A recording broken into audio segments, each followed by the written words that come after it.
you mentioned that everybody wholesale. Seems like that's what everybody does.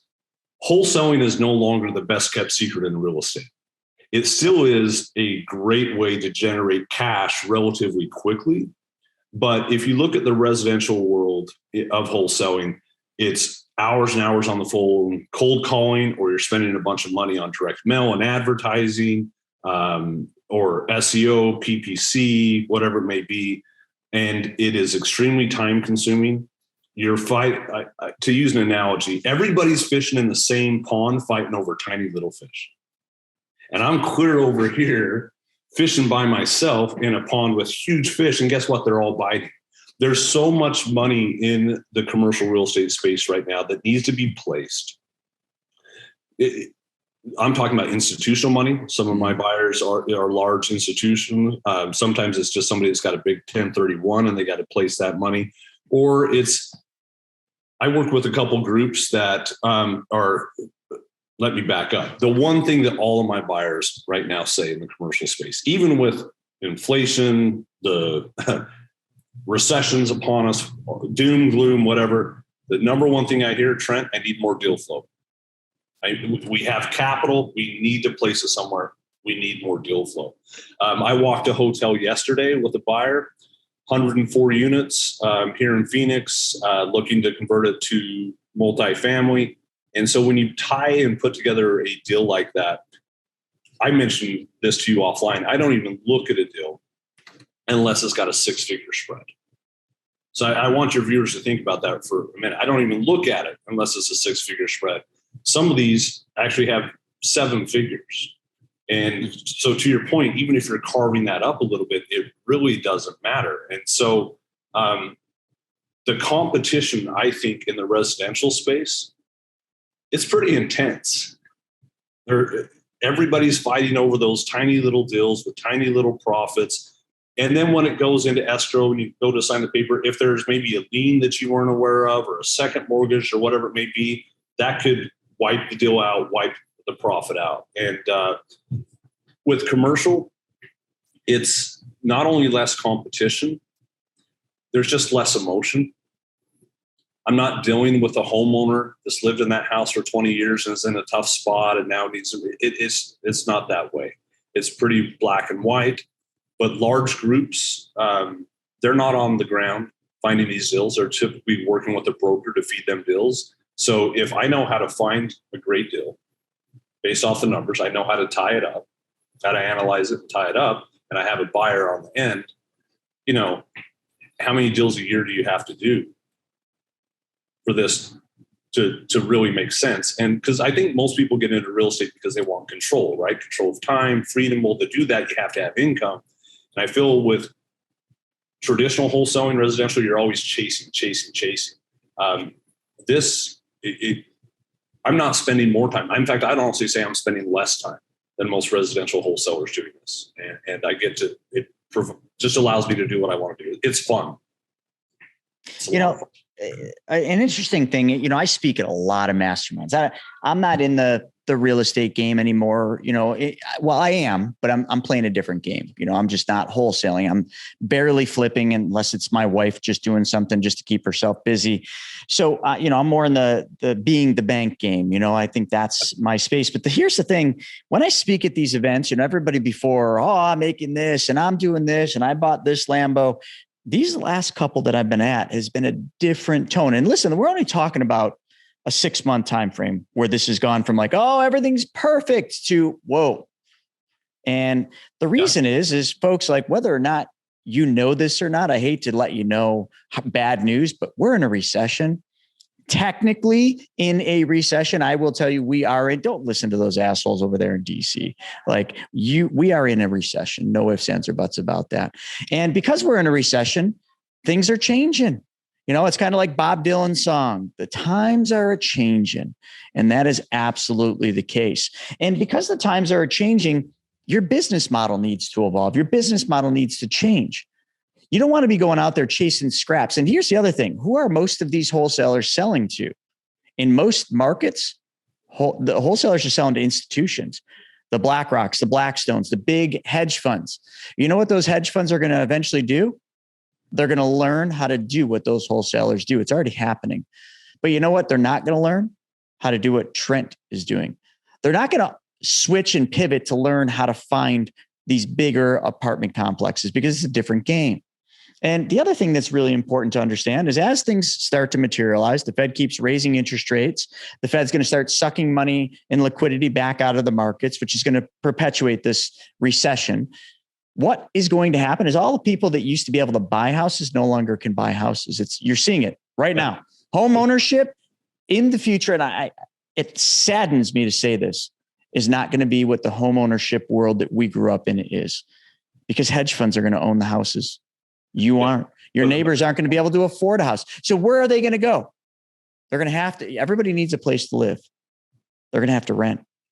And that's why this market, this commercial space is so unbelievable. And it's the perfect time because of this pivot Trent talked about. They're on sale. Houses aren't on sale, maybe a little bit, but they're not on sale like commercial is, because commercial got smashed in the face. And once you learn what Trent knows, how to basically take a use and change it, and then you've got these big institutions that now are speaking a different language. All you got to do, folks, is learn how to play their game, speak their language, understand the numbers, and then you're playing a completely different game. Yeah. Well said, man. I agree 100% with everything you just said. What's happening right now in the residential space, homeowners are getting squeezed out. They are. We've seen that happen over the last couple of years as these big institutions are scooping up homes, and they're not scooping them up to flip them and turn around and sell them, just to rent them out. Right. So and prices keep getting forced up. Income's not keeping up with that. And so it becomes more and more difficult for people to purchase. You know, I'm a big believer in cash flow, having an asset that generates cash flow for you, whether you work or not.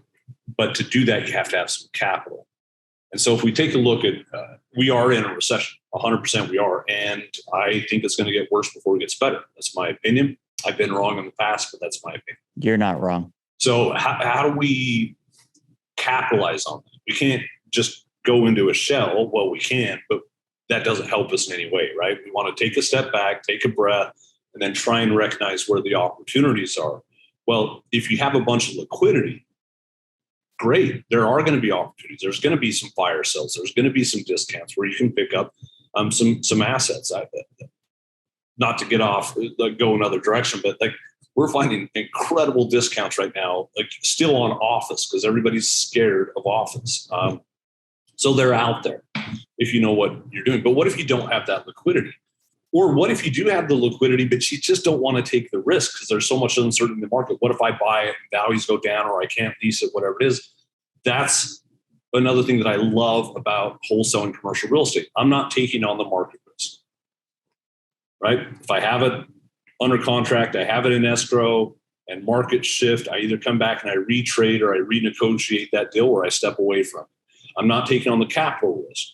Now, that doesn't mean I don't have to put up capital. I have to put up some money for EMD, which is an obstacle for some people because it's not like $500 on a residential property, right? If I'm looking at a $14 million asset, and don't let those numbers scare you. It's just a couple more digits, which means when you get the deal done, it's a couple more digits profit in your pocket as well. But what I'm trying to say is the seller isn't going to take $500 earnest money on a $14 million asset, right? You're going to have to pony up probably $100,000 to tie that property up. So what if you don't have the $100,000? Well, what do I do? And so what I've started to do is to partner with people, find it. If it makes sense, I'll partner with you. Let's get the thing tied up, and then we'll split the profits. Because to your point, we're splitting watermelons, right? So it's a huge win for them. It's a huge win for me. And I want to give you just one real quick example, like a real world example. I'm working with this kid. Well, and I don't even want to say kid. He's 35, Chris. That just tells you I'm old. Yeah, well, we're getting old. And, 35 is kind of a kid these days. You realize anyone under 38 years old has never seen or even had any impact from a recession? That lets you know how old we are. Sorry, I didn't mean to interrupt. No, that's just, you added a little salt to the wound, but that's okay. I feel good. I feel young. So anyway, we started working together. I went through, hey, here's what you want to look for. And And he sent me this deal in Florida. It was it is a self-storage facility. Okay. Had some fire damage to it. And it's awesome because it was listed, but it wasn't. It wasn't on Crexy. It wasn't on LoopNet. It wasn't on any of the places you would go to find a listed commercial property. The broker just had it on his crappy little website. So the reach was to almost nobody. It was vacant because it had a bunch of storm damage, 12 buildings. 2 of the buildings needed new roofs. And the woman who owned it was recently widowed. She's in her 80s. She was checked out. She was done. There's no way she was going to fix that up and lease it out. And so she let all the leases burn off and move out. So it was what I call a dead asset, meaning there's no income coming in on this thing. I don't think the broker knew how to evaluate it. And so when he sent it to me, he said, "What do you think of this?" And I went through, I said, "This is a deal. I mean, this is a deal." We put in an offer for $196,000. Now this is a 200. Wait, what? Yeah, I know. It's but I'm like, and I told him, I said, "There's no way she's going to accept this, but let's see what she counters. It'll just give us a feel of how motivated she is on this." Now I have to preface this. This is a home run deal. Not every deal's like this. Okay. But I mean, a base hit is 6 figures. It's still not bad. So and let me tell you how I came up with that number. Because keep in mind, there's no income coming on this. We know it needs a bunch of work. We estimated probably about $500,000 in rehab to get this thing repositioned and then start leasing it out. The land was worth more than 196. It was worth probably 250. The dirt was, and I'm like, okay, if we can get it for less than the cost of the dirt, that's pretty good. So we put in an offer of 196, expecting a counter offer. She accepted our offer. Wait, she accepted 196? 196. Do you still have this deal? Yeah. So here, the plan was to wholesale it. People love self-storage right now. A lot of investors, very recession proof or recession resistant, good income, but you're not dealing with the tenants, the leaky faucets, the sinks, the toilets, all that stuff. It's a great asset class. So I got 2 separate broker opinions on it without us doing anything to it.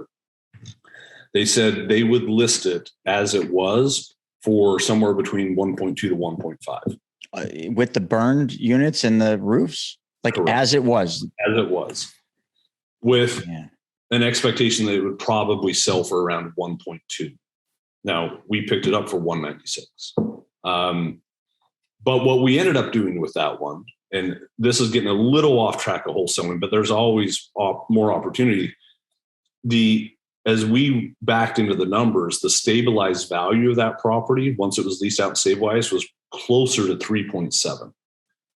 So if you're looking at a $200,000 purchase price, $500,000 repair, okay. So I got to start getting you to bring me some of these deals. So I know money's your space, and so we just pulled some private equity, carved out a little bit of equity to purchase it. So no money out of pocket, like a true no money out of pocket deal. The kid who brought it to me, our agreement was 50-50, but now we brought in an equity partner, so we're carved up in thirds, right? Brought in that money. We're raising the last of the debt right now for the rehab, but we've already started the rehab on it. And, talking about to get a little off track and creative deals. So now I'm in the deal, no money out of pocket.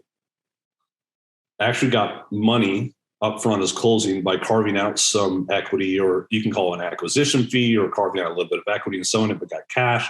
We'll have cash flow, a portion of the cash flow. And then on the exit, when we sell, we'll make money on the back end of that deal. So, if it makes sense to stay in it, we will sometimes. And the great thing is with this one, we have a bunch of different exits, but think about, so the guy that found this, he wasn't brand new to real estate. He's done a few residential deals, but hit it out of the park with his first commercial deal. I mean, you're talking about a property that has 7 figures spread on it.